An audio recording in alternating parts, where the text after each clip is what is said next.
and welcome back to another episode of Cacho On, a Game Center CX podcast. I'm Sam, and with me here is Jackson, my co-host, a diversity hire from an organization that legally I'm scared to say the name of, but I'll give you a hint. It rhymes with the Flu Flux Flan. Jackson, how are you today? I'm good. I'm trying to figure something out. Now? Yeah, okay, I got it. What'd you say about the KKK? That I'm in it? Not anymore. Man, why do I even do these if you're not going to pay attention? Who am I doing this I'm trying for? to run a show here. All right. I called you a... Never mind. You'll hear it on the playback. A grand wizard? Today, we are covering the episode wherein Reno plays Doki Doki Panic, or, as us white people know it, Super Mario Brothers 2. Jackson, you want to talk a little bit about this game? Yeah. So this game, I guess its full title is Dream Factory Doki Doki Panic, which I didn't know. I didn't know that. I didn't know that either, yeah. And it was a tie-in game for an event run by Fuji TV in 1987 called Dream Factory 87, shortened to Yume, or not shortened to, but known as Yume Kojo 87 in Japanese.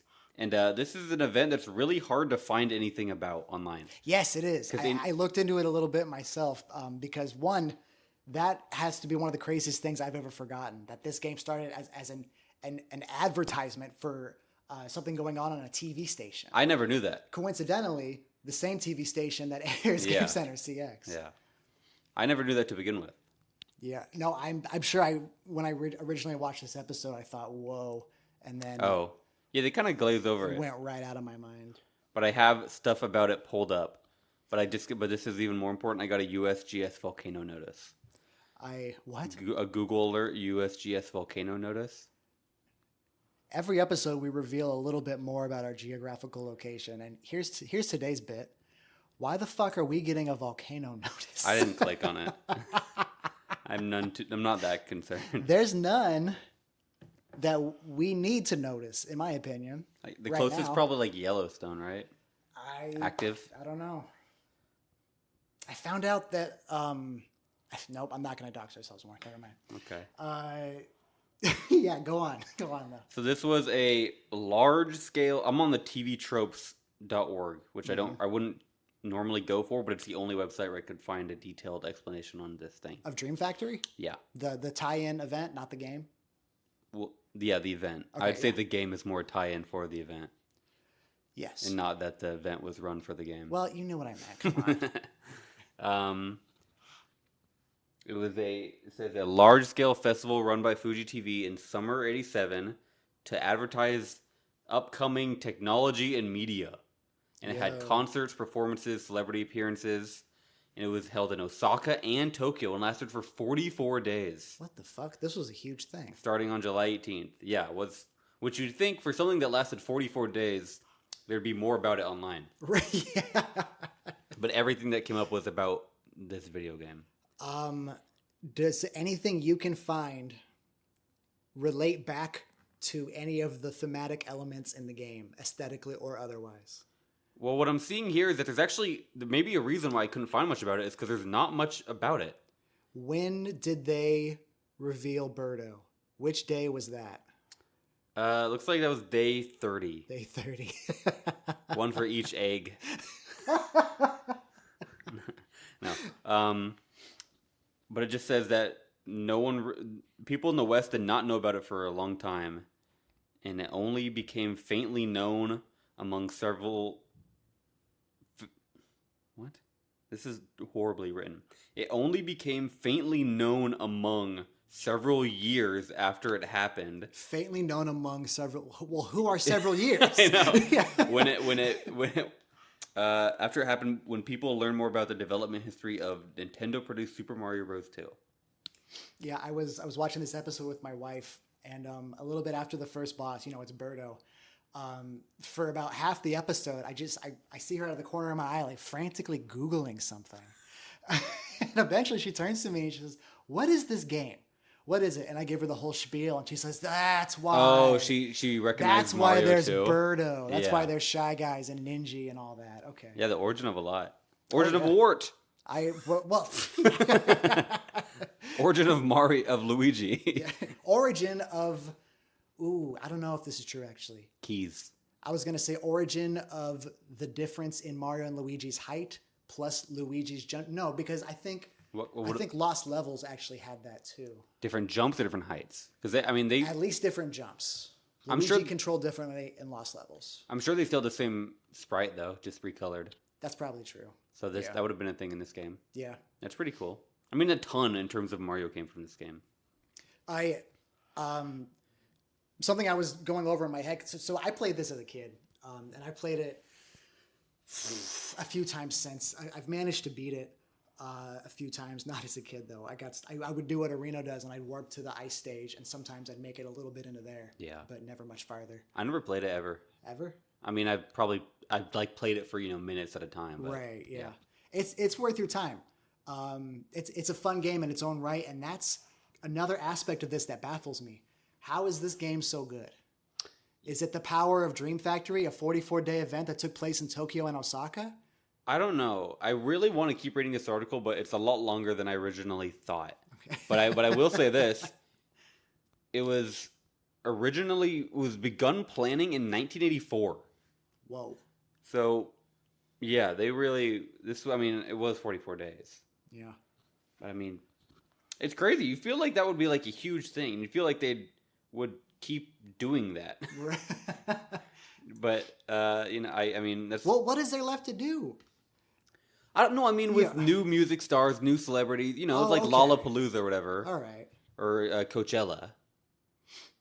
Okay, yeah, I see what you're saying. And Fuji TV is still like the biggest TV station there, right? I wouldn't know. It's the only one I know. Yeah. So hey. I mean, I think to them it's like the same as like the BBC to the UK. Okay. Yeah. Where it's like that's it. Yeah. That's it, and then stuff stolen from America. Good luck, other channels. Yeah. What was I gonna say? Damn it, it's gone. Well, you started by saying you played the game. Yes. As a kid. And fuck it. Okay. Going through and looking at the characters. And, I remember what I was gonna say. Okay, so the characters, right? We've got Imogen. His girlfriend Lina, is that it? Lina. And then Mama and Papa, right? Yeah, just funny. And those are analogous in the Western version to Mario, Mama. Mario's mama? No, Mario is Imogen. Yeah. Luigi is Mama. Mama Luigi, shout out, reference. What is Mama's ability? She jumps really high? Yeah. Yeah, okay, yeah, that's Luigi. Lina? Lina is Peach. Correct. Or Toadstool at the time, right? Princess Toadstool, yes. Yeah. And then I like that better. And then Papa is Toad. Yeah. Even though Papa looks like Mario in this game. Yeah. What did they call him? An Arabian Mario? Yes, Something that's what like Reno that, called him. yeah. Which I kind of want to lead that into one of the things that I wrote down. I can't lose this again. Oh, okay. I can't. Yeah. It's so important to me. Do you remember we were talking about cousin games a few episodes ago? Yeah. If you went over to your cousin's house Uh-huh. and they're like, I just got this new game. Mm-hmm. I can't wait to show it to you. And they put in Doki Doki Panic. That would be a cousin game. You're saying if we were in Japan?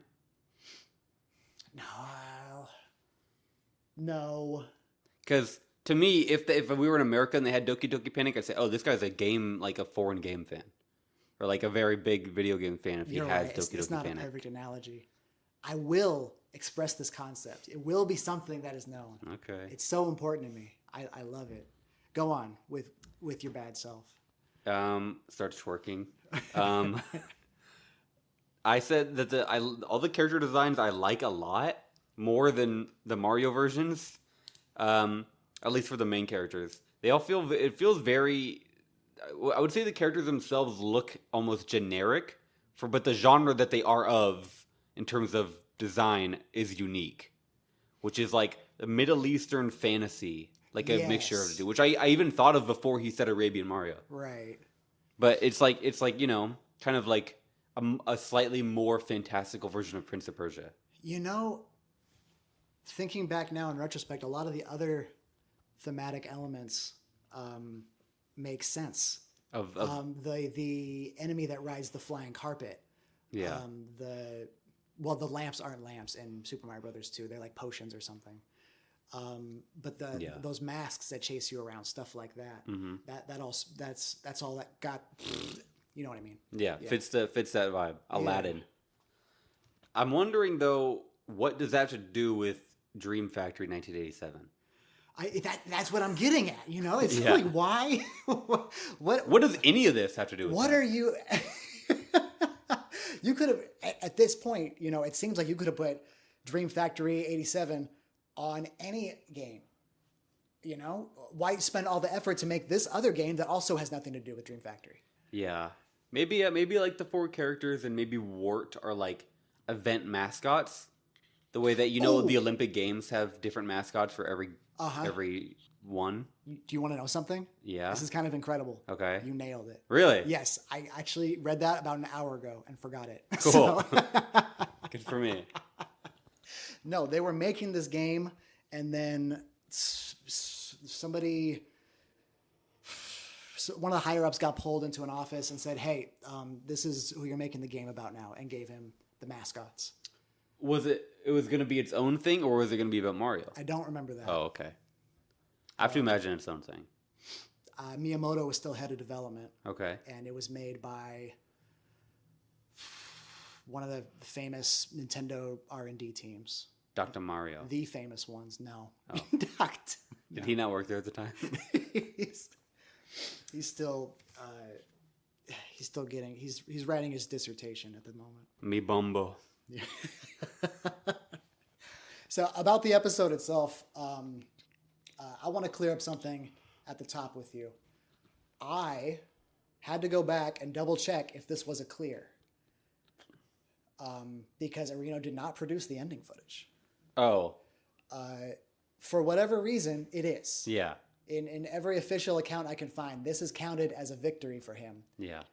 Despite, and you already know where I'm riding this high horse. Ghosts and Goblins. I'm riding it to the Ghosts and Goblins hill where I will die on. Okay, upon which I will die. What is the hill? What do you mean? That should have been a victory. Oh yeah. Oh yeah. Yeah. Easily. Why this, but not that? I think maybe looking back, they also agree, but they would never say it. Just like it was their first technicality, and they had to decide what to do. Right. And, okay. if they're in the office, they have to tell Reno if he won or not. And then someone's like, I don't know. You can't exactly call Mr. Fuji. Yeah. All right. I look forward to seeing if this situation arises again. It won't. It won't. No other games have anything resembling this mechanic. So we are good. After this episode, Urakawa went up to him and said, "Don't ever fucking do this shit again. I'll fucking kill you." I'm Shinya fucking Arena, okay? No, Urakawa said that to Arena, I said. Don't fuck around. Speaking of, we got our first, as best as I can recall, first real, even if minor, AD involvement in 3 episodes, which is when AD Urakawa came in. Now his facial hair. And yes, looks way different. King very rudely told him to shave. Yeah. That's not good for you. Shave. Which is wrong. Yeah. He got 1 hit on the final boss, Wart. Everyone cheered. Everyone clapped. Yep. And then that was it. Yeah. It was a funny moment, though, because that whole section was funny. The crew suggested that Urakawa does get 1 hit for Reno, and then Reno says, "Well, I'm not going to ask him for it," and makes Urakawa ask the fateful He said that'd be question. too uncool. Yeah, yeah. No, but it's you know how they say Americans clap when the plane lands. Yeah. Yeah. Every time he got a hit on Wart, that room erupted. Yeah. No, that was probably like that one attempt where he got really, really close. Oh my God. Was maybe like the most like energy I've felt in that room. Yeah. I think I'm narrowing down what makes a great episode, Whereas I wasn't really paying much attention to it before this podcast, but I just, I dump the episodes into my content hole and then extract what little nutrients I could. Otherwise known as your eye. My eye. My eye. SpongeBob vibes. But now that we're sitting here and we're critically analyzing what some might argue doesn't need to be critically analyzed, it's the energy that Areno brings in. It's the energy that the staff brings in. Yeah. And it's the energy that they create and maintain. And I know it's kind of hippy dippy to talk about something as non-tangible as energy, but it's a real thing that can be felt. You're going to make fun of me, I know, but I can tell you as a performer, there are nights, when I was an actor, we'd do the same exact show, Which, for the listeners, a stage theater actor. Yes. Yeah. Yeah. We do, and that's important actually, because we'd have a live audience. And we'd do the same exact show and we'd bring the same exact energy to it. But depending on what kind of audience we have out there, it just has a completely different feel, completely different vibe. It hits different. And I'm thinking that part of the magic of this show is the camaraderie. And it's that they're all, working together, supporting each other, except for that one fucking guy who said, there's no way Areno can do this. Fuck you, guy, if you're still listening. Areno calls him out. Oh, yeah. That sucked, man. That brought... You're lucky that Areno overcame that. But yeah. Fuck you, man. That was really rude. Yeah. But yeah, right, that last section, especially when they get to the last boss. Which, by the way, was 3 hours. Yes. That he found oh my warped. God. Oh, and the surprise before that, too. That was excellent. When he got the last orb and the mouth opens and all of a sudden, surprise. Oh, yeah. I wrote down actually that moment outside of the episode, just in the game, that was really cool and feels like a very early predecessor to like a common horror game twist. Interesting. Yeah, you're totally right. It's still like a contemporary twist. Yeah. But oh, that's cool. Yeah, that was pretty fresh back then. No, every time I play it, it still gets me. I never remember it. I was going somewhere with this. Oh yeah, since he got to that moment, the whole staff was with him except for that one guy. Yeah. Cheering him on, shouting, exclaiming when something happens, And it was actually, they had sort of that energy from the start. I'm looking at my notes now. And Areno was feeding on it. He grabbed Abe's foot in that memorable moment. There's the part where he's on the condors and he's jumping over the pillars. Yeah. Every single jump in Whoa! unison. Yeah. Everyone is going, oh. Pretty funny. It feels awesome. And we can compare this to something like Famicom Jump, Not to even talk up even more about that fucking episode, but just that no one did nothing. Yeah. Would you say then that this is a great episode? I would. You would? I think it's a great episode. I don't know if it's top 10. I know it's better than good. I'd say it's nearing great. Yeah? I think No Tamage brings it down. Ooh, you're right. And also... It approached greatness, but the pacing was weird because of the lack of Tamage. Yeah. And I'm really, really unbearably sick of Moshi Moshi Tactics. Really? I don't want to watch another segment. I like the idea. God. They even called the kid back. I know. I thought you'd enjoy that. It's probably just like this game. It's honestly just the fault of the game.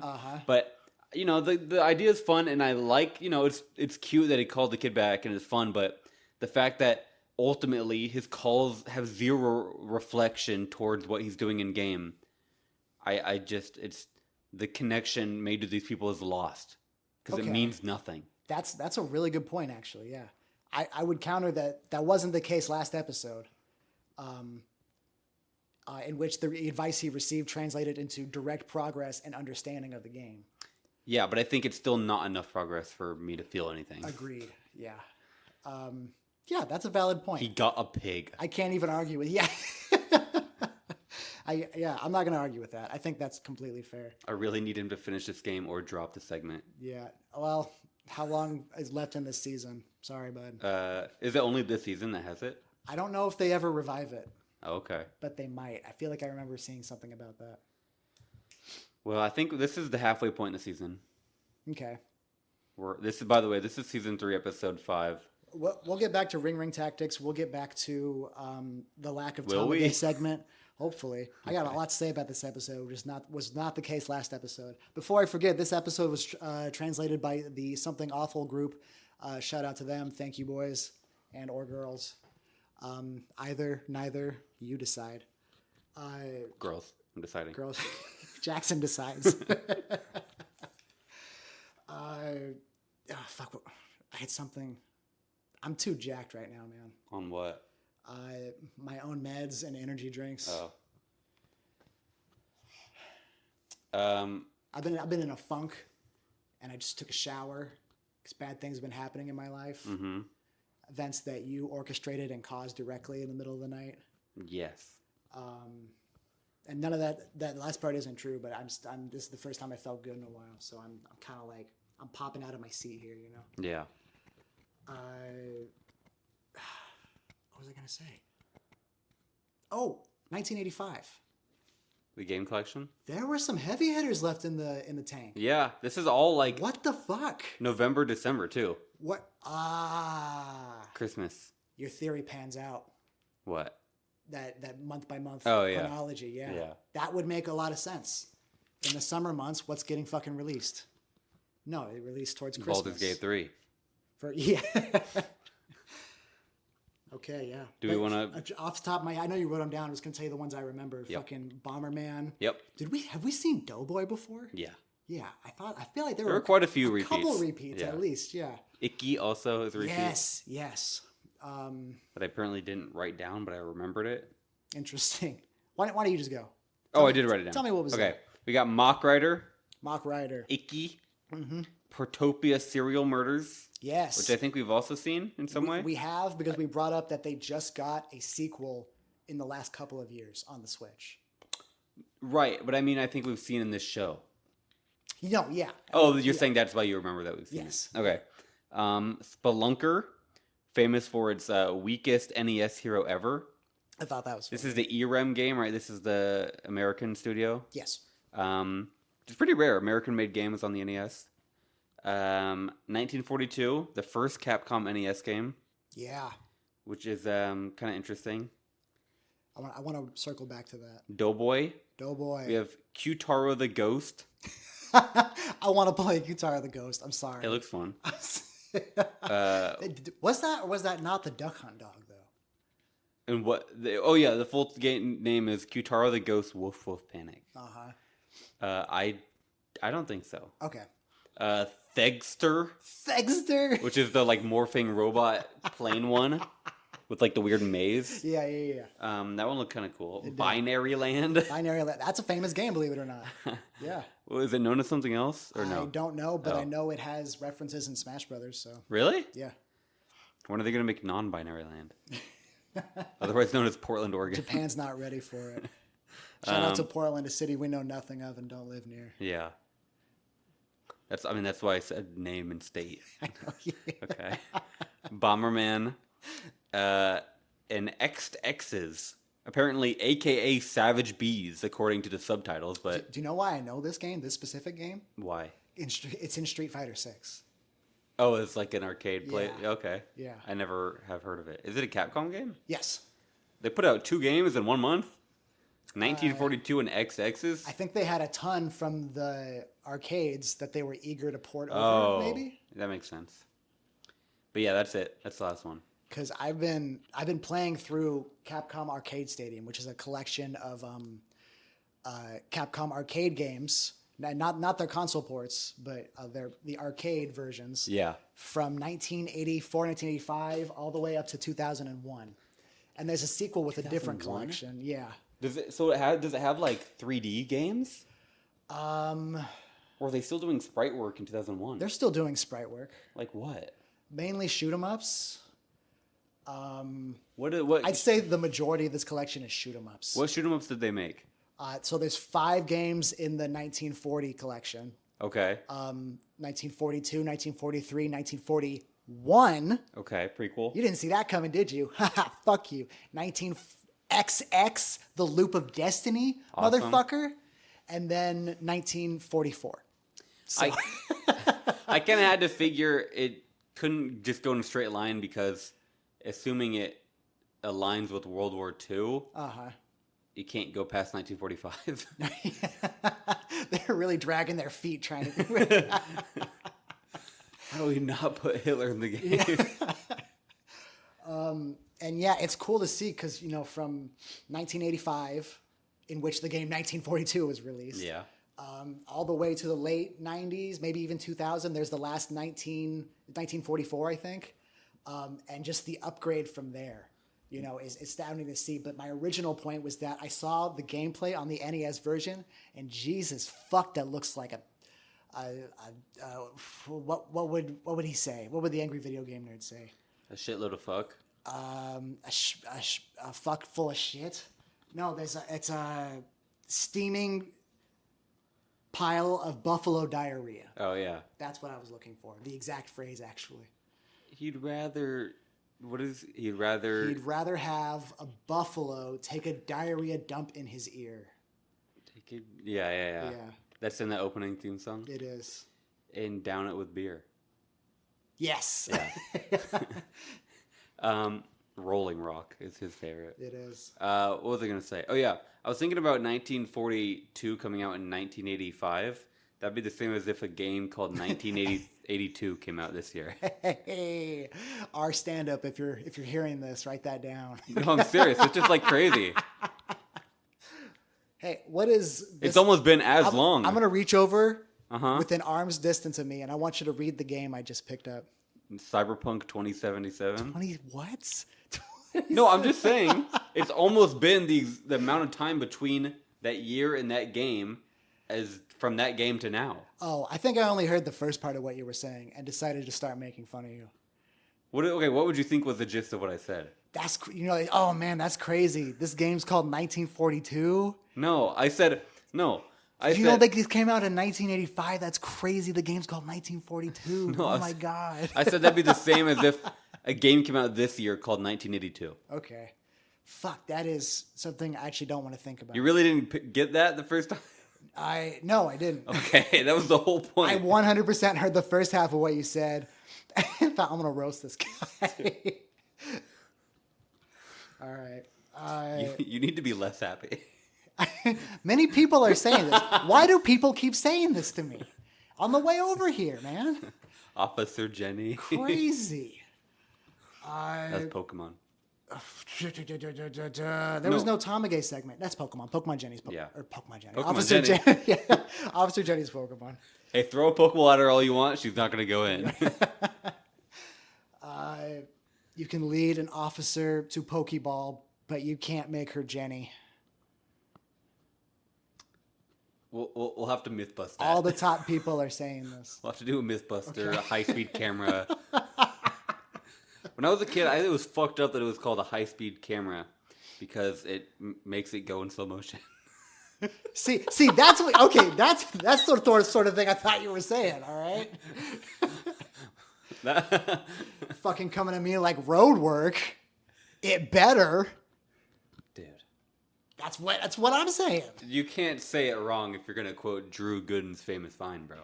I missed the ahead. Oh yeah, road work ahead. Dude. You know what I'm saying? I sure hope it does. Yeah.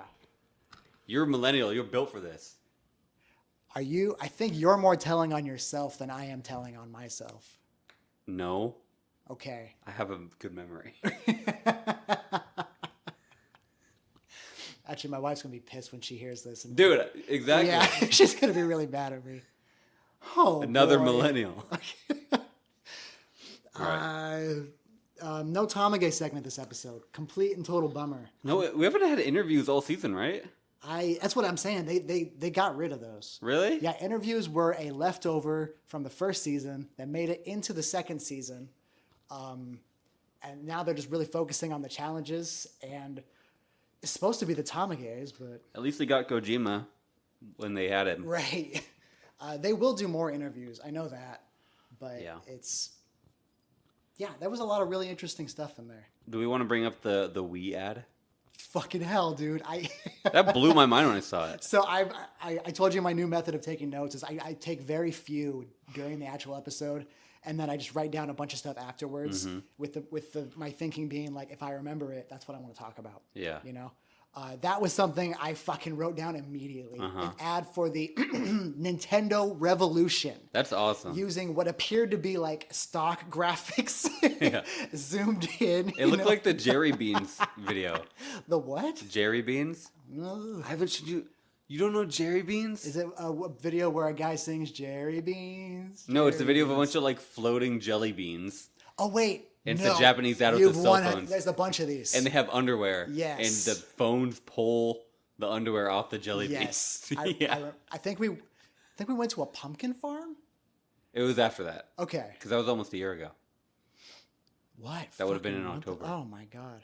All right. Well, time is getting away from me rapidly. Oh, okay. Dude, I bought candy corn today. Did you? Can I have some? Yeah. Dude, I respect you as a fellow candy corn enjoyer. I It am. gets so much hate for seemingly no reason. For being what? Little shits? Yeah, it's it's not fucking black licorice, all right? Dude, Come on. black licorice and good and plenty's can fuck right off. I don't remember what a good and plenty tastes They're like. black licorice flavored, like Mike and Ike's, basically. On purpose? Yeah. Oh, They're white fucking and dark hell, purple.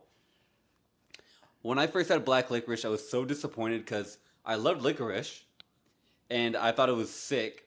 And then I tried, and I was like, wait, it's an awesome colored version of that? So I ate it, and then it was disgusting.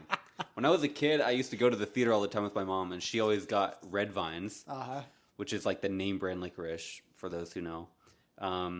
And she would always like say, I'd always say, oh, what candy are you going to get? She would say licorice. And this was before I could like read. I started going to the theater very young, I guess. So like 9, 10, or... Yeah, 6 or 7. Yeah, okay. Was it actually 6 or 7? No. Okay. That's for All the right. that's for the meme heads in the Okay. audience. All right. Probably like, I don't know, 3 or 4. And she would always say that, and then I remember I'd look at the package and I'd look at the letters there and I'd say, that doesn't spell licorice. I it was dark in the theater, so I couldn't make out the full word, but I was like, that doesn't, what's like, how is it called something else? Is this the moment that you knew that you could not only never trust your parents, but also adults in general? No, this is, well, it's not a lack of trust. It's a, I don't know. I felt like I couldn't trust myself. That's, oh shit. Because I'm being told one thing but I'm seeing something else. You know, I was just in the bit, but that got real, man. All right. Wow. You read any good books lately?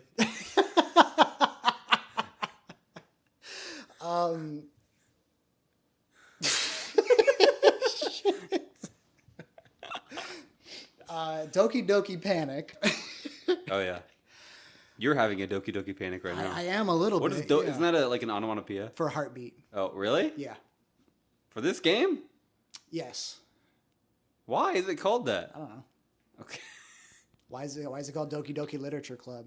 Because there's A game you don't like and barely might not even think it's a game, but yet we keep discussing it on this podcast. Well, I'd say that's pretty obvious. It's because it outward presents as like a romance thing. Did you ever end up cutting that bit out? You said you wanted to cut out the bit about. No. Okay. Did you cut out the bit where you said you wanted to cut out the bit about that? I do as little editing as I possibly can. Okay, so I don't have to feel bad about saying that. Yeah. All right. I only edit stuff out if I write down to edit it out. Will you play it? Probably not. I have nothing to prove, but I think I'd like to watch you play that Is game. it more than 2 hours? It might be 2 hours. Maybe. If I don't have to pay for it. Okay, yeah. Okay. Yeah, I can let you borrow it. Okay. I don't have an agenda here. I don't think like I'm going to teach him a lesson about video games, and I think you might. he's gonna, after we get playing Doki Doki Literature Club. Try again. Nope, not gonna. He's gonna say my viewpoint on life and games and art have changed. I love you, Sam. I don't think it's gonna go anything like that. Okay. I think I just want to watch you play it because you don't like it. Right. and it's short enough. Schadenfreude. It's not exactly. Because I think you're going to enjoy it, even if at the end of it your opinion ends up unchanged. Okay. Does that make sense? Yeah. I don't get Schadenfreude from you, Okay, good. and I don't want to know if you get Schadenfreude from me. So I'm gonna move on. I don't. I only get it from funny ass failed blog That's videos. great. Bro, I remember Fail Blog. It still exists. Or no, I think it's called, or it still exists as Fail Army. That's fucking crazy. What I'm trying to get at is that I really miss the Tamage segments. Yeah. Last one was a nothing burger. Ugh. I don't. Was there even one before that in the? No, there was none in Tokimeki Memorial either. Oh yeah, there's nothing in that episode. So it's That was just the special been one. a real string of weird episodes. Hey Reno, go back to Mother Farm. Yeah. Show us Ice World. I want to know what you tried to remove from there. Okay. Let me in there. Ice World. What segment wasn't here? Oh yeah, Ring Tactics. Ugh. I enjoyed it. I enjoyed, and I get why you don't. I think that's fair. I enjoyed talking about it. I think I enjoyed last episode, trying to hide the fact because I knew he was going to call the kid back. You know? Yeah. And I knew he wasn't going to be there again. Well, it was. What? Oh no, he wasn't. Yeah. Okay. I like the brother sister duo. Oh, wait. So just so I can get this straight, you're excited for Reno to talk to a kid? That's what I'm saying. Okay. And I was like, yeah, right. You're excited by this. I guy. think Areno, I think I can say that pretty safely because Areno isn't a man with a lot to hide. I think every chance he gets, he's a pervert Yeah. for adolescent girls.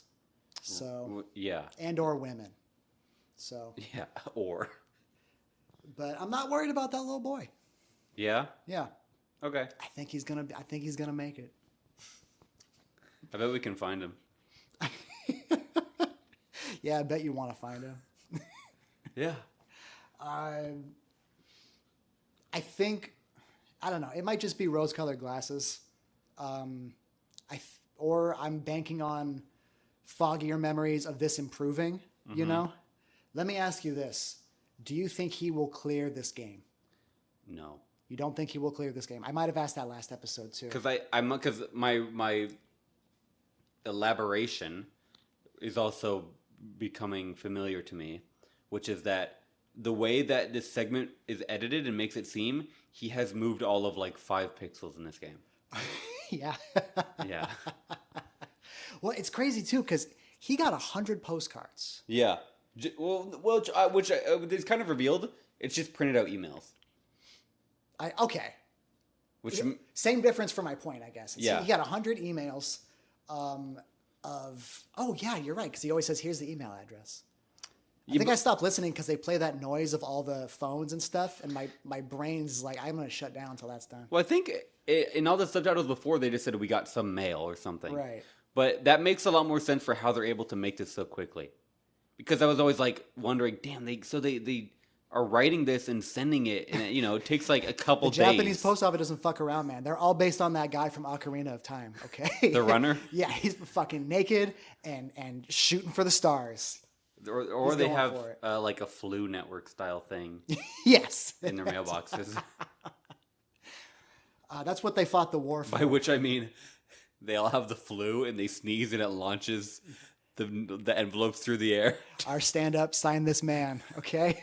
He's ready. He's ready for the big time.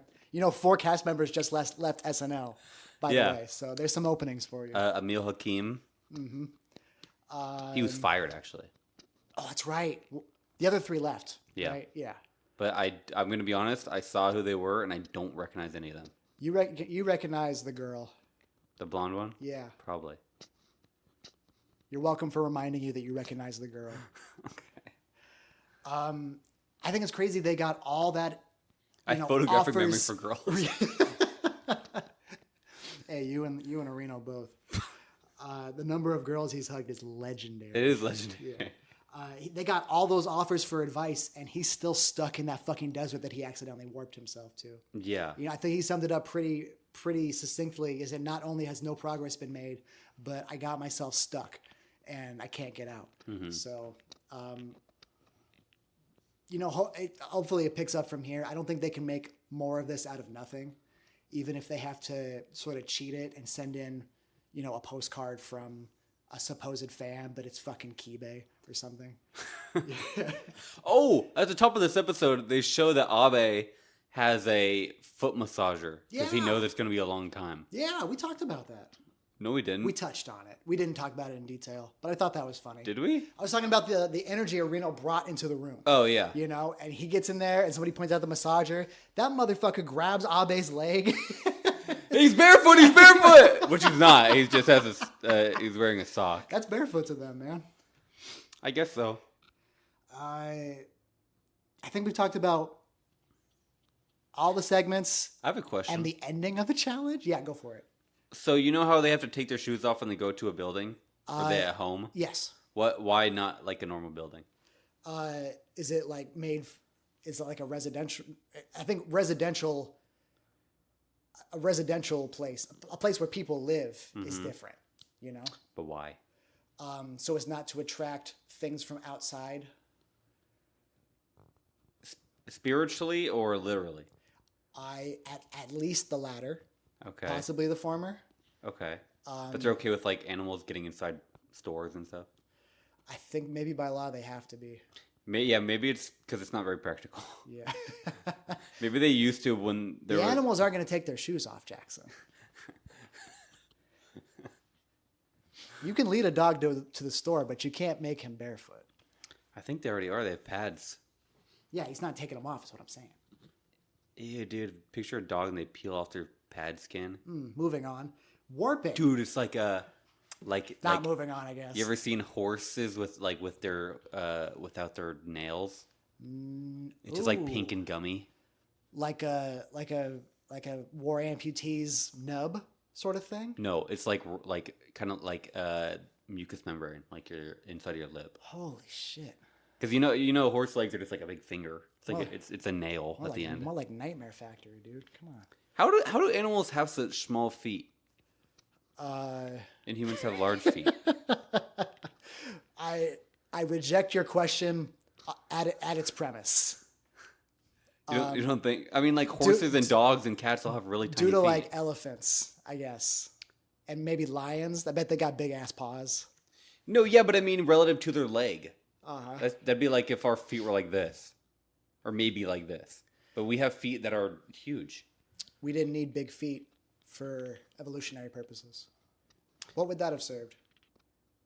For them, you evolve into a fucking clown. I guess since they have 4 legs, it's kind of like redundant.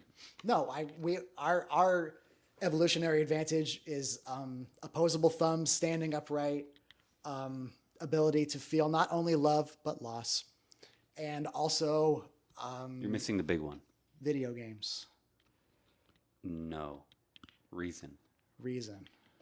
No one's ever accused me of having that before, so I'm not going to include it now. We need to talk about this game. We need to talk about this episode. Okay. No, I can't let it go. The question makes no sense, okay? What question? Why do animals have such big feet? No, small feet. Or small feet. Why can't I have... Oh. That's different. Still. Same answer, but a completely different understanding of the question. You don't think a horse could run better if it had feet long?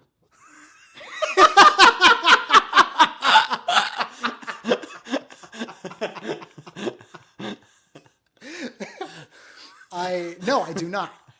Really? No. 100% do not. Do you think humans could run better if they had nubs? Their stumps? I think that they would have a disadvantage.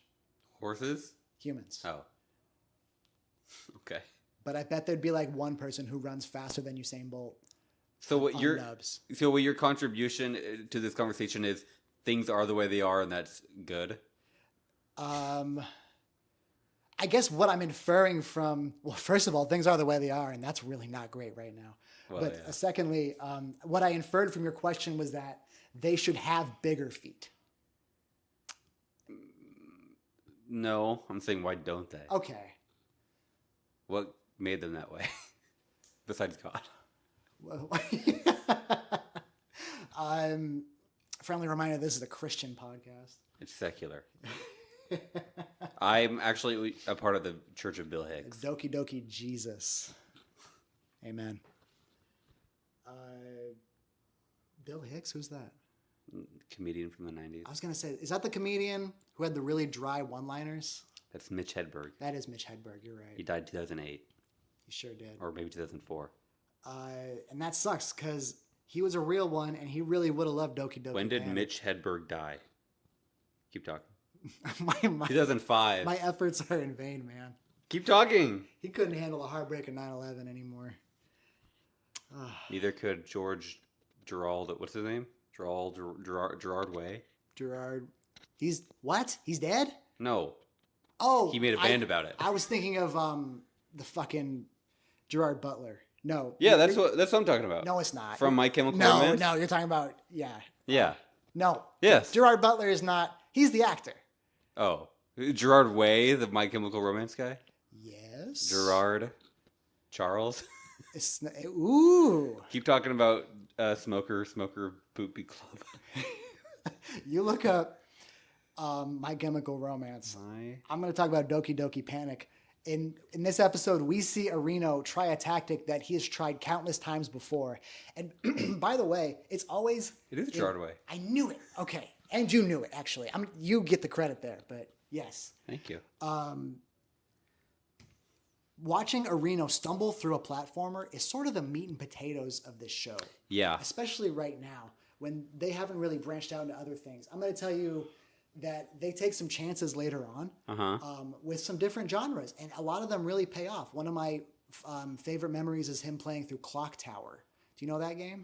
That's the PS1. Is that it's like a not FMV because it's not recorded, but it's like pre-rendered FMV. Yeah, I don't know if that's what it's called. But that's how you might describe it. Possibly. Okay. We're definitely thinking of the same game. Okay. It's not Night Trap. It's not. Right, but I'm saying it's all cutscenes that are in your kind of. It's like the same way that the one. Is Prince of Persia pre-rendered? No, because you're controlling the actual things on the screen. It's it's not pre-rendered. Okay. No. Not like Dragon's Den or whatever. Oh, Dragon's Lair. Yeah. No, it's not like that. Okay. They do this that Kirby golf game, I think. Kirby Dream Course? Yeah. I love that game. I think that's it. I'm fucking goated at that game. But right now especially, and even though they take chances later on, this will still continue to be the same. Watching Arino stumble through a platformer and learn a valuable life lesson by the end of it is the meat and potatoes of the show. Yeah. And something we usually see him attempt during challenges like this is warping to a later level. It doesn't ever pay off until today. It did. And we have to rewrite the definition of insanity because he got to skip a lot. He skipped worlds 2 and 3. He skipped the end of world 1.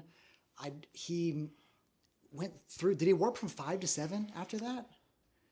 He skipped half the game successfully. I think he did go 5 to 7, but yeah, I think it's because this time he made a conscious effort to have a strategy about it. Yeah. That was after he did the first warp, which he discovered kind of on accident. Right. He just happened to be very eager about this particular pipe. Right. So why can't I go in this? I can go in every other. It's like one. a vase or something. Yeah. And yeah. And then he was like, takes me to warp 4, but if I die, I get back to warp 1, so I'll have to be careful. Right. Is it so? As I understand it, because they changed it for the American version, you don't have to. You don't have to complete the game with all 4 characters to see the ending. Okay. But 2, I think you just get to continue, and then pick your character. I think that's right. And so it's like. I was struggling to understand what has because and later on he could continue from a later point. Yes, that's what it is. You have to clear a chapter, to continue from that chapter. Okay. So I think what he was doing was he would warp to 4 and play 4 very carefully, right, 2 and then clear it, and then he could start from 4. Was 4 or 5 where he had that dumbass death where he was fighting the fire birdo, God. and then he's like, all that's left for Reno to do is make this jump. I think that was 4. Fucking hell. That's my Reno. Why. That's not mine, actually. Ooh. What is mine? Oh, I'm struggling to think, but I can't. Mine happened very early, and I'd say that one. I'd say is at this point in the game, it's unforgivable. Mm-hmm. But I think mine is it extends beyond the reach of this game, and it's just as a guy who claims he loves video games, it's a very stupid thing to do, which is wait.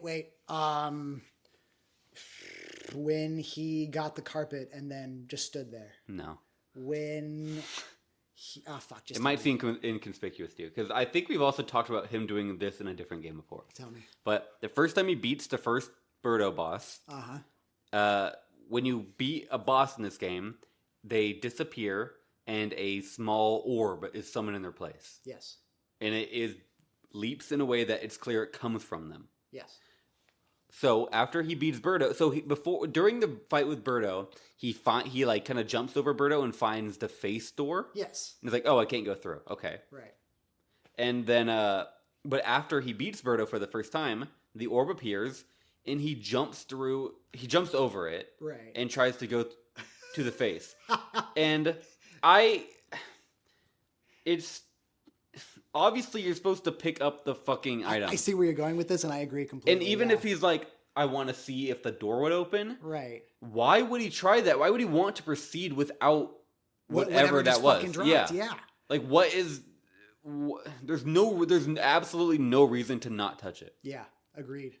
Like, that betrays all basic gamer instincts. The only excuse is if you've never played a video game before. What a horrible phrase. What a horrible word to apply to anything gamer. It always feels derogatory. I try not to use it. Yeah. You know what my name is in one of my Discords though right now? Anti-gamer. No, it's the cool-headed gamer TM. Yo. Never mind. That's good actually. It's ironic. Well, yeah. But it's pretty good. Yeah. No, yeah, that's that betrays what should be each and every one of his instincts. I don't understand that at all. Like, from no matter what way you slice it, it doesn't make sense. Mm-hmm.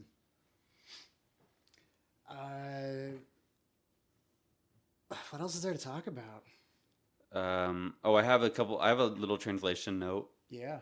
I like that the little pop-ups that come up during the first couple of minutes when Reno makes a lot of references towards food. He says, oh, this looks like this. I enjoyed that as well, actually. Yeah. It shows a picture of it, which I think is baked into the episode. But then the subtitlers make sure to include the Japanese and American or English name of whatever the food is. I thought that was neat. I thought that was leaps and bounds away from what we've seen so far. Did you use that phrase earlier, leaps and bounds? Not today. Okay. I don't think I normally use that one. No, I thought you did, and then I said it right there. Mm-hmm. That would have been a total poser move on my end. So. You know what I did say yesterday? What? That I wasn't sure if it was a real saying. Staking my claim. Yeah. Oh, yeah. Absolutely, yeah. But that's the one that I never say, and I was unsure of myself when I said it. Okay. Staking my claim. Claiming your stake. Mm. That one, please. 3 hours on Wart is ridiculous. I just want to say that. And that's after 14 hours. Eventually, right before he clears it, he's told, hey, this is your last try. Yeah. I want to ask you, because I don't remember, has he ever cleared a challenge on his last try prior to this point? I don't think so either. That's why this one, it's one of the best endings, because it's the most drama. Absolutely, yeah. But I think 3 hours on War is because it takes a lot of time to get to him. Here's the thing, too. We see, 7-2, the final stage, is unlike any of the other levels. It's not straightforward like the rest of them. It's a maze. It's a labyrinth. Yeah. One that you have to successfully navigate while the game's throwing all of its most difficult challenges at you. Mm-hmm.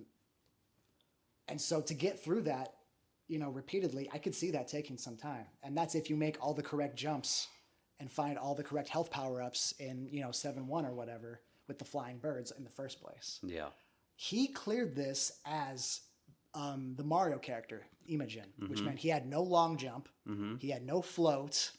He didn't have the quick, power or item pull, but that fucking doesn't matter. The quicker puller. The quicker puller. The quicker The puller quicker upper. puller upper Yeah, thrower grabber. yeah. The grasser picker upper thrower quicker grabber. That's the one. And I thought that was, honestly, that deserves some credit in and of itself, because in most games, Mario is sort of a jack of all trades, balanced character in games where he's going to be compared to other characters. But in this one, I think he's an objectively worse character to play. Really? Yeah. Maybe Toad being the worst. I'd say Toad's probably the worst, especially in the later parts where the plucking mechanic becomes less and less prevalent. Thinking about it right now, I can see how that would benefit. I've definitely been caught by an enemy before while I'm pulling something up I need to beat them, but even still, it's... I feel like the best character might be the Luigi character. I alternate between Luigi and Peach depending on the level. Because same stats, but you can jump more. Yeah, I don't think Peach can jump as high. Well, that's why I said Luigi. Compared to who? Mario. He slips and slides a little more. He does. Yeah. But I think I think it's worth it. Really? Yeah. Not on the ice levels. Ha! That's why I use Peach there. Oh yeah. Yeah, just float. Yeah. Okay. Got me. And that sucked. He couldn't do that. So I got to give him some credit there. Yeah. I will say one thing that I wrote about this game is that having 4 different unique looking and behaving characters for one person to play as is very, very ahead of its time. Oh, yeah, absolutely. It's like, I was thinking about it, I can't name another game that has 2 at this time. Not at this time. Single player games that had 2 unique characters that you progress through the same shit as. Mm-hmm.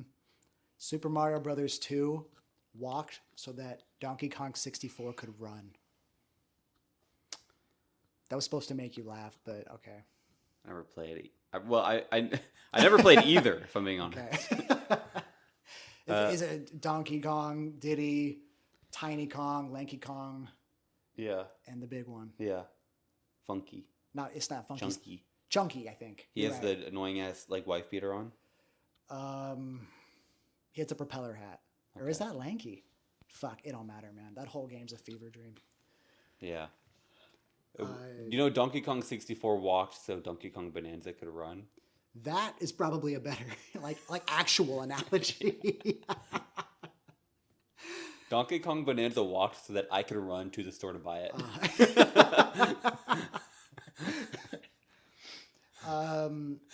I walked to the store, and they told me they're not going to sell me this game. I walked to the high school track so that I could run. Yeah.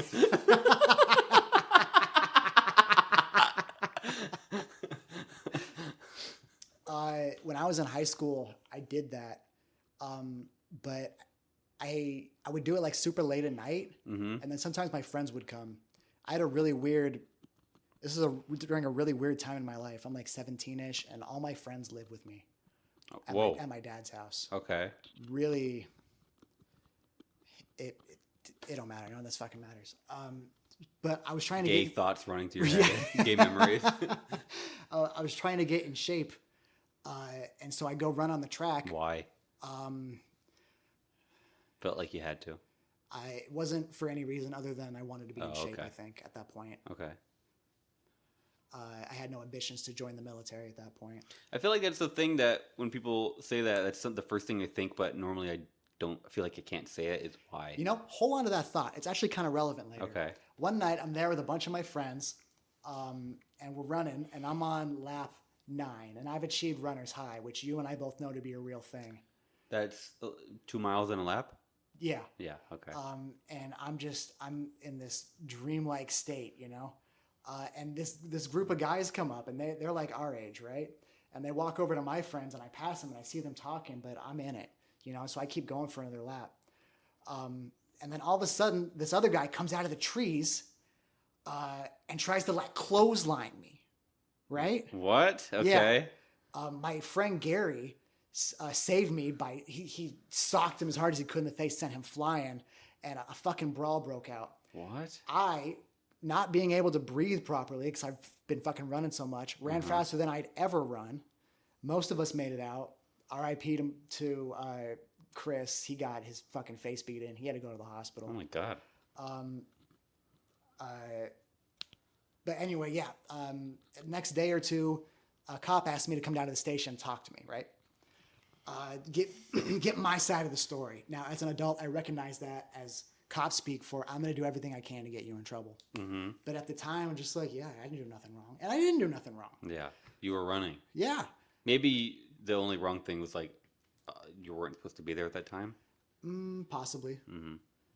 Did you have to like climb over a fence or something to get nope, there? Oh, no. okay. Okay. He brings me in and he said, hey, so this whole situation's kind of weird, right? Yeah. You're there running, at the middle of the night. We found some pot on them. Oh. And on the beaters or the receivers? If they on the beaters, the strangers. Yeah, strangers. Okay. Yeah, this is the cop talking. Yeah. We found some pot on them, and if that was your pot, and they stole it from you, that's still a crime, and mm-hmm. You can tell us. You can tell us if those were your drugs. Oh. And I'm just laughing, like, no, man, I know it's weird, but I was literally just there to fucking run, man. Yeah. He pressed me for a little longer, but they weren't fucking mine. So, mm-hmm. And then we left. This had a point to it at the beginning. Do you remember what it was? What were we talking about? It was about... He killed Wart in 3 hours.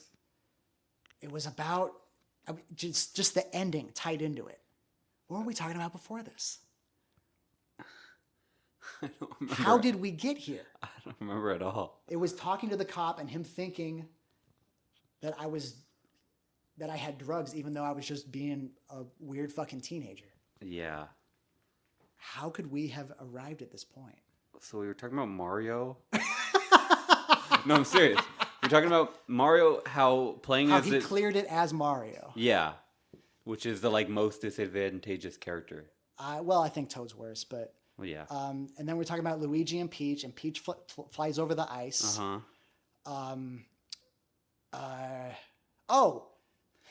We did our walking so that X could run. You walked to the high school track to run. Okay, I remember. Also, you said you wanted to come back to. You said you want to be in shape, and I said why. That's what the cop thought. Big click. Yeah. Yeah. Okay. That makes sense. Yeah. That's interesting. That's a good story. Can't believe I haven't heard that one. There were some details I left out for the sake of I can't talk about it. Right. But yeah. They weren't mine. I didn't have drugs. That's our episode closer, pretty much. We're at an hour 2. You want to talk about anything you're playing? I do actually have one more thing on the actual episode that I want to talk about, which I think something that might have gone over your head because it almost went over mine was I think the setting, the visual design of the levels is really, really good in this game. Agreed. I think it has toes a very perfect line of almost Dr. Seuss style whimsy and That's good. creativeness, but also it's sensical and realistic enough that you're able to immediately grasp what it is you're looking at and where you are and not even think about it. Right. That's a really good description of that. Jesus Christ. Thanks. I would agree. It's got a visual identity all its own. Mm-hmm. And that's part of the reason I'm so shocked that this was an advert game. Yeah. Yeah. They don't make them like this no more. They really don't. They don't even make them anymore. Quite literally. Last one I could think of are those Burger King games for the Xbox 360. Sneak King. I think there's been ones after. There's been Spider-Man, Amazing Spider-Man movie tie-ins. There's Wipeout the game. I guess, yeah. What? No, yeah. Because I think the Xbox Burger King were 2008 or something. But that's making a game off of a show, I guess. I find that different. They did that for this game. You mean just a pure license? Yeah. Yeah. Huh. I don't know. Remember the Noid? That's a pizza mascot, isn't it? Yes, but that's a fan-made game. No. The PS1 looking game? No, it was on the NES. Oh, yeah, that one's real. Okay. But I thought you were talking about the NES 3D platformer, or sorry, PS1 3D platformer. You telling me this game had fans and they made another one? I think it was just a different people that wanted to make a 3D platformer and liked the Noid enough. Okay. Not like in a weird way, just like, oh, that's a fun character. Okay. Because they can do like how Bubsy's in the middle of a renaissance. Yeah, but Okay. I'd say it's closer to. I think the world and the different weird places you go. I'd say it's closer to Pizza Tower. You talk to pizza ingredient people and stuff. Right. Yeah. Okay. Pretty cool game. One of my kids started playing Wario Land 4. Cool. And he keeps remarking they took this from Pizza Tower. You wring his throat. Yeah. How could you not? Other way know? around. Yeah. Dude, I've been aware of Pizza Tower since probably 2017. Yeah. Yeah. Wow. It's been around in some form or another for that long. Development. Just the guy posting on Twitter about it. Yeah. Cool. Yeah. Right now I'm playing a bit of Stardew Valley and getting back into that. Oh yeah. Because the boys are playing it, right? The boys fell in love with it immediately. That still is confusing hours to me. and hours on end. That's what I'm telling you, man. There's something to that game that I don't want to make it. Every way I phrase it makes it sound like your fault. There's something to the game that you haven't seen yet because you're fucking stupid. But no, it's there's something in there that I know it's just gonna click with you. But I also don't find a ton of satisfaction in playing that game by myself. So I wonder if that's it. But yeah, I've been playing some of that. Capcom Arcade Stadium, been going through that, playing the games. There's a second one with another 30-something games. I knew about that. I look forward to seeing if it's just 20 shoot-'em-ups and a smattering of other beat-'em-ups and stuff, or if it's something different entirely. Mm-hmm. I finally started Rune Factory, Guardians of Azuma. Oh yeah, I saw you playing that. It's good. It's really good, actually. It's a really good game. It's very anime, and the combat aspect of it seems like it's tower defense, right? No, I'm thinking of the Goddess something one, another Switch launch title. Doesn't matter. Oh yeah. Capcom game. Yeah. It seems like it's designed for people who primarily play farming sims. Okay. And so I've cranked it up to hard, but it's still just. What is this? What is it called? Harvest Moon spinoff? It's a Harvest Moon spinoff. Yeah. Rune Factory. Yeah. The more I play it, the more it feels like Harvest Moon is. It's weird to call Harvest Moon the American version of Rune Factory, though. But it resembles that more and more. I see. Okay, I see what you're saying. Because this is really, really Japanese, steeped in Japanese mythology.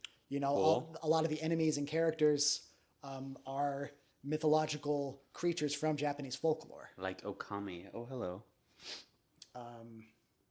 There's a cat here. I'm enjoying the game a lot. I'm hesitant to call it a great game yet. Oh, really? I'm enjoying it a lot. How far in terms of hours would you say you are? I don't want Tim. to say. Or said Tim. 10. Tim? Yeah, okay. Going back to Stardew Valley real quick, I think the most interesting thing about the fact that your boys like that game is because when I'm there, I see the games that your oldest plays. Yeah. His seemingly most played type of game is power fantasy shovelware. That's such a great descriptor. Holy shit, dude. That's fucking incredible. I've been kind of pocketing that phrase when I was thinking about it. Was worth it. Oh my god. Would you say that's accurate though? He plays. There's one where he plays a deer or something, and he always plays with all the end game stuff where he flies around and shoots stuff. Like a single player version of Friendslop, maybe. Yeah, just very what I would guess are cheap eShop games, right? And the one an example that's not shovelware is I watched him play Vampire Survivors one time. It was on the Castlevania thing, and he played as some creature where you're just a thing that can fly around through walls and destroy everything in one hit. Right. Yeah. And he just did that for 20 minutes straight, and I was so confused. I was baffled. What you didn't see is all the runs he did prior to that to get that character. Right. So he doesn't always play as just like a character. It's like, why are you even playing? You know. But I think I know what I'm saying. But no, your point is it comes taken. across that he plays that multiple times, Uh-huh. and he has multiple games where he can play as something like that. Right. No, yeah. He does play a lot of those. I don't know that that's his most played kind of game, but he does play a lot of those. And so it is interesting to see because he's really invested in all aspects of Stardew Valley. Yeah. He loves to go into the caves and fight the monsters. He loves to talk to the villagers and build up his relationships. He loves the farming bits. He's all in, you know. Because my understanding is that game, you're down and out most of the time. How do you mean? Like, you're kind of low on resources and money, and you're kind of in the shit a lot of the time. I wouldn't call that a universal experience. Okay. I would say There's that like a relatively here more to the majority point of what- prosperous way to play. You don't have just like a bunch of resources available to you immediately or relatively immediately. Uh-huh. So if that's what you're getting at, you don't become uber rich overnight or even over a year. Right. Okay, that makes sense. So yeah, no, yeah, that's a really interesting observation actually. Which one? The fact that he's so into Stardew Valley. Oh, yeah. Yeah. My wife, of course, is over the moon. We've all got a new farm, and it's Over the harvest. there's and then and then we're playing on my oldest farm, but he became a bit of a tyrant about it. Okay. And then the That decision doesn't was surprise made. me. I know the decision was made to split money, but we can never get to an amount of money where we were comfortable splitting it because everyone always wanted a new barn or something, and so we just made a new one. Anyway, that's what I'm playing lately. What about you? Mostly Street Fighter 6. Mm-hmm. One of my I heard about the crossover that's happening, and I've been playing a bit for Manon's birthday as well. what crossover? Monster Hunter? Oh, yeah. They're putting like EX colors, yeah. And they put Akuma in Monster Hunter a few months ago as like a whole new weapon. You can do Akuma's moves, and there's a skin that just makes you look like Akuma. You know what's so funny? What? This is not the first time they've done that. In Monster Hunter? In another game of theirs. Yeah. I was playing this shoot 'em up on the Capcom Arcade Stadium where there's like a secret unlockable character that's like aku.ma.exe or something. Oh, yeah. Yeah. Cyber Akuma. Yeah, something like Yeah. that. Yeah. I think it's from Cyberbots maybe. I don't know. That's a cool game. I liked it. Yeah, it's really cool. I liked it a lot. No, but and also I think in another Monster Hunter game, there's like unmodded. It's like I think an old one, probably maybe like PS2 era. Oh wow. You can be Edward Elric from Full Metal Alchemist. What the actual fuck? I saw a screenshot of that on Twitter the other day. Out of left field, man. Yeah. Okay. No, never mind. I was gonna attempt to describe cousin games again, but Oh yeah, but about Street Fighter. Yeah. One of my friends from high school has just been getting into it, and he added me to his Discord, and they have like a whole group of guys who play it. So I've been playing that a lot with them. cool. It's been a lot of fun. Is this the group where you said something really white, and then one of them asked, "You wouldn't happen to be white, would you?" Yeah, no, yeah. So what happened was after a Was close, it Jeez Louise and cream cheese? yeah. After a close round, I said, "Yeah, geez Louise is cream cheese," and this guy said, "Would you happen to be white?" And I said, "Yes, dude." And that's our show. Thank you for tuning in. And next week we will cover a game that Kibe recommended to the staff, the name of which I didn't look up and can't remember. One last question, actually. I keep meaning to ask you this. At any point during this episode, did you think Areno was not going to complete this game? No, No? Okay. I was confident in him, 100%. I feel like, oh my God. He's had this string of victories, you know? He's won every game so far this season. Yeah, And so he will experience some painful losses in this show. yeah. I mean, he already has And so Mega Man 2, bro. relatively, that was nothing. Really? Yeah. Oh my God. And so, we watch more and more of this, I'll find myself towards the end of the episode like, oh God, please, is this gonna be? Oh no, he's not gonna make it. You know, right now it's easy to just have faith in him. You know, That's a stone, Luigi. You didn't make it. but yeah, we will see a lot of that later on. I don't got anything else. Do you? See you next week. Bye. Bye.